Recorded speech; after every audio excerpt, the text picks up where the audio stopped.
Hello po, ano. May division o merong isang guro doon daw sa division nila ay pinag-clearance sila ngayong bakasyon. Ngayong magbabakasyon na, no, ngayon. Tingin ko ito rin yung yung nilabas pinost ni Sir Benjo, no, na isang division na nagpapa-clearance. Parang sabi ni Sir Benjo, parang hindi ko alam, parang division superintendent daw ang nag-require. Pero ito namang guro na ito, masabi niya, yung daw principal ang nagre-require sa kanila. Hindi ko lang alam kung anong division, wala akong idea. At hindi ko rin alam kung ito nga yung katulad nung pinost sa Sir Benjo, no? Dito naman sa guro, ang sabi niya, principal daw ang nagre-require. So ipaliwanag muna natin yung leave. Alam niyo, nag-a-apply lang ng leave. Nire-require lang ang leave kapag ang guro ay nag-retire na. Pag i-retire, kailangan mo ng leave. Kapag ang guro ay nag-resign, no? Kailangan mo ng clearance pala, hindi leave, clearance. Yung mga nag-retire, yung mga nag-transfer, at yung mga mag-resign, i-require kayo ng clearance. At ano ba yung regular na clearance natin? Di ba? Sabihin, more pa na yan financial and property. Siyempre, yung mga property custodian, yung ADAS natin, canteen, registrar, alam ko, library, department head niya, and others, and of course, the principal. So, yun yung mga, yun yung mga guro na nag-clearance. Transfer, resign, retirement. Then, obligado ko ring mag-clearance kapag ikaw ay nag-maternity leave. Diba? Yung mga nag-maternity leave, kailangan ikaw ay mag-clearance. Tapos, yung mga nagta-travel na more than 30 days, dapat kayo ay mag-clearance. Yan yung mga sitwasyon na kung saan ang guro ay mag-clearance. Ngayon, Sir Bong, ngayon po magbabakasyon, ito ng April, May, ito na raw, itong week daw na to, itong week ng March, last week ng March, ay pinag-clearance sila lahat ng kanilang principal. Sabi niya, utos daw ng principal. Ngayon, kung pinag-clearance sila, wala tayong clearance. Wala tayong situation na dapat mag-clearance yung mga guro kapag magbabakasyon na ng ng April at May. Wala tayong ganyang practice. Nung araw meron yan, pero tinanggal na. Pero ngayon, hindi na nag-clearance yung guro. Okay? Now, kaya lang pinakita sa akin ng guro pinakita sa akin ng guro in fairness doon sa principal, hindi ko siya kinakampihan kasi ganito naman talaga ang practice. Oo, pero hindi naman to clearance hindi lang kasi kompleto. Teachers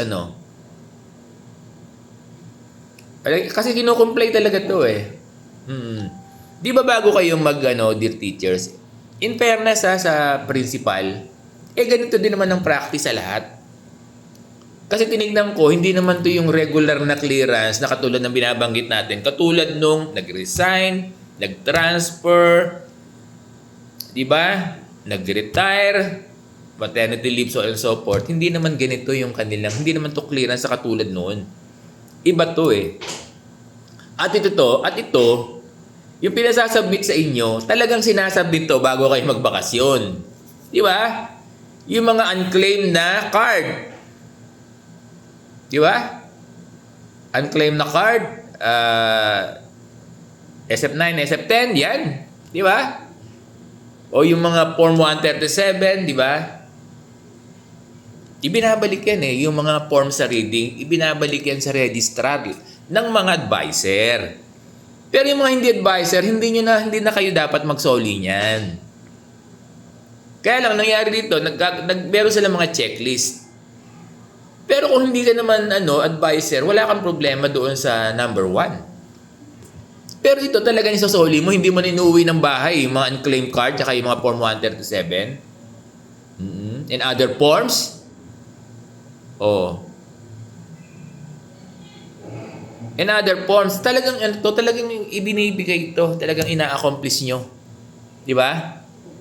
And other unclaimed forms. Master list of learners. Ginagawa ito ng advisor, talagang sinosoli ito. At kailangan tong i-comply ng advisor. Pero yung bang hindi advisor, outside kayo rito. Di ba? Ano lang to doon lang sa mga particular na ano, pero hindi ito yung regular na clearance. Okay. Now, number 2, financial obligations daw. List of acquired donations. Yun nga lang, bakit questionable to? Bakit sa panahon ngayon na mag-aano yung teacher, nire-require pa to? Wala naman. Dapat hindi na nire-require itong list of acquired donations daw na non-consumable like printer.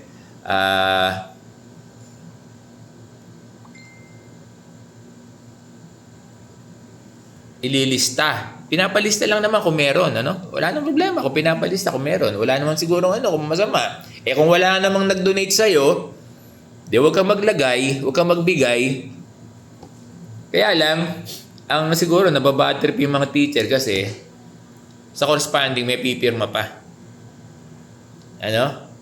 Pero dapat hindi na no? Ito pang hindi na dapat. DLL, DLP. Bakit pinasosoli? Hindi. Sa teacher na yan Bakit babawiin? Sabihin, bakit kinukuha ng school? Hindi kinukuha ang DLL, DLP. Okay na sana, no? Yung number 1. Kaya lang yung mga succeeding, mukhang hindi tama. Ito, March and April DTRs. That's correct. Pwede. Talaga naman sinasubmit yan Pero hindi na dapat clearance mga department head na yan Baka hindi naman to clearance, ano? Ito lang yung mga isasubmit. Oo. Talaga naman sinasubmit yung March and April DTRs, di ba? Next, accomplishment report by coordinatorship. Yes. Kasi ginagamit yan na MOBs sa OPCRF. Actually, hindi lang naman principal ang gumagawa ng OPCRF kasi kinukuha niya yung mga MOBs na in-undertake ng bawat department. Wala namang problema doon kung kuhanan kayo ng narrative. Kasi yung OPCRF ng principal, para yan sa lahat yan ng OPCRF nyo sa kinoconsider sa PBB. Sinong gagawa ng accomplishment report? Yung principal ba? Kayo ang nag-undertake. Siyempre, i-require kayo ng principal dun sa mga accomplishment report kasi kailangan niya na MOB sa OPCRF and you have to understand. Kaya lang, wag namang apurahin lang sana.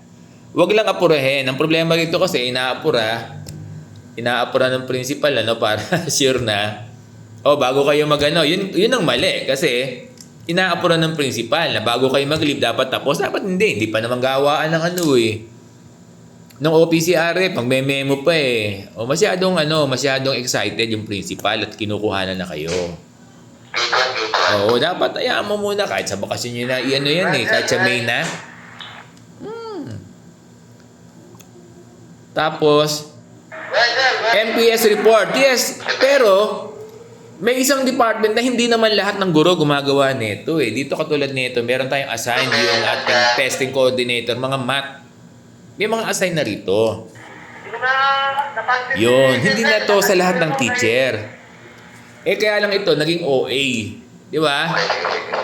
Mali Dapat hindi na ginawa ng ganito. Hindi na ginawa ng ganito. Kaya nagkaroon ng issue. Pero yung ibang hinihingi rito, dapat isubmit talaga. Di ba? So, nag-get ba si Sir Bong? Pero iba, hindi na dapat. Hindi na dapat kasi hindi naman lahat dito concern Diba? Ang questionable natin dito ay financial obligation. Bakit? Dapat wala yan. List of acquired donations. Alam mo namang, diba? Tsaka yung mga nagdo-donate, bago pa may nag-donate sa akin. Lagi namang yan Kung halimbawa nag-donate ng July, alam ka agad, may record dyan May record dyan yung ating property custodian. DLL, DLP, bakit kukuhanin? Oh. Compilation ng quarterly assessment, mga department head to eh. Hindi naman to para sa lahat. March and April DTR, yes. Oo, sinasubmit yan. Accomplishment report again, by coordinator, hindi naman to sa lahat ng guro. Actually, ang gumagawa nito, mga department head or yung mga inassign na coordinator para sa OPCRF. Yung MPS report, may gumagawa niyan talaga for the school. Di ba? So, ganun lang yung ni Sir Bong. Okay na sana, kaya lang, hindi okay. Oo. Okay? So, hindi naman clearance, kaya lang, nagmumukhang clearance kasi pinapipirma yung mga guro. Pero sana hindi na gumawa ng ganito. Dahil hindi naman to, hindi naman to generic para sa lahat ng guro eh. Di ba? So, naintindihan ba si Sir Bong?